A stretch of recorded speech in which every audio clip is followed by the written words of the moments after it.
Well, now here's two things that are unrelated. Making bread and cutting your own hair.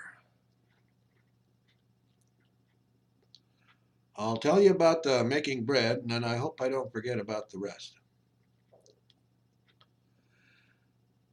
When you go to the store and you buy bread, you usually buy the cheapest loaf, dollar and a quarter a loaf, or what, $1.50 a loaf, or whatever it is nowadays. I don't know. Used to be 3 loaves for $1.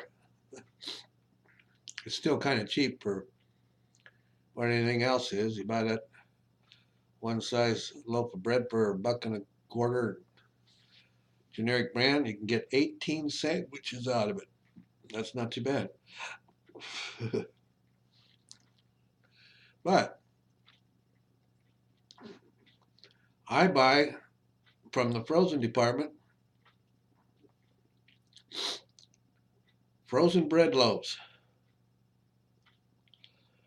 I think you get 4 or 5, I can't remember, frozen loaves in a package.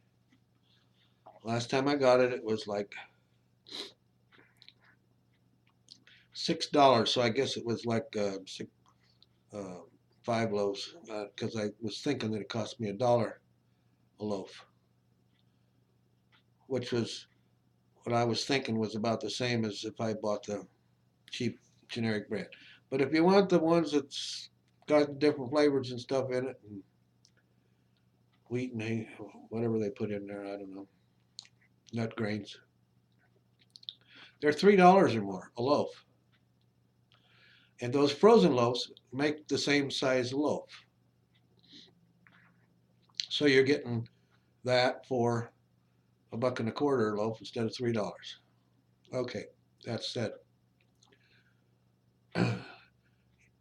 When you take it out of the freezer and you got to let it thaw out and everything and rise, you have to knead it so then you can put your flavorings in it when you're kneading it and it mixes it all in. Or you can just put toppings on it, sesame seeds or whatever it is that you want, honey, whatever kind of flavoring and stuff you want. And you get your regular bread pan, low size pan, you let it thaw out, put it in there, grease the pan, let it rise, put it in the oven for 25 minutes or whatever it normally calls for. But you can also use that bread for making hamburger rolls, hot dog buns, hoagie rolls, cinnamon buns, and biscuits. Different, anything that you can use that has a bread recipe. All those pastries, donuts, apple fritters. Just add your little seasoning and shape them however you want to shape them. Crescent rolls. You can cook it longer and make French bread. Let it uh, rise longer and make a softer, fluffier bread. And don't punch it down. There's so many different types of breads you can make out of that frozen bread dough.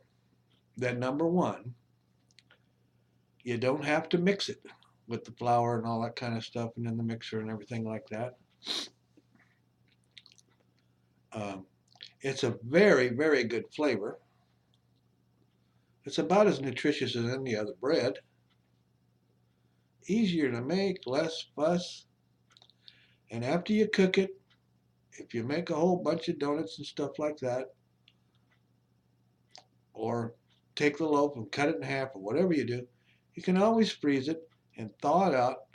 And when you thaw it out, you stick it in the microwave for 3 or 4 seconds and it tastes just as fresh as it came out of the oven. Absolutely, I think, very delicious.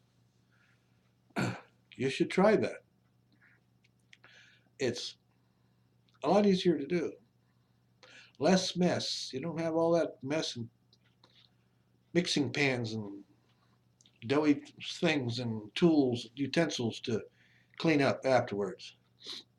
It's a pretty neat thing to that I stumbled across to save on the cost of groceries is what I'm getting at, basically. And gives you something to do too. Okay, hope you enjoyed that little tidbit. See ya. Oh, wait a minute, I forgot. Haircuts. See, I knew I was going to forget. Haircuts. $15 for a haircut. One time price, $10 at your dollar store. I think it's Dollar Tree or Family Dollar or something like that. $10 for one of those hair cutting clipping deals. See my haircut? I did that myself. Actually, been a couple months ago, and they have different sizes on it. You can start from nothing down here, go around a little bit, and then go to the next larger one up here, and the next larger one. You can leave as much or as little as you want, or you can just cut it all off the same uh, length and just go right around here real short. And you save 15 bucks. One time cost $10 to buy the clippers, and you don't have to pay a barber again. You do want to get a mirror over here so you can make sure and didn't leave any bunches sticking up there, and just you can learn how to do it the first time. Really cool deal. Take and that little tidbit and help stretch that Social Security check. That's what it's all about. Okay, I did remember that. Sometimes you can experiment with a mohawk or get yourself crazy, whatever you want to do. If you don't like what you did, you put on a baseball cap. Ain't no problem with that. I wear them all the time. And not only that, we used to get these things free that said Budweiser or whatever on there, and now we got to pay for them. But you can get them at the dollar store for $1. You can get them at some of them for $3, some of them for $8. It doesn't matter. Want something fancy on it for your favorite team? It's probably going to cost you 20 bucks, but if you get the ones with just the initial, it's a lot cheaper. Okay, that's it on this one. See ya.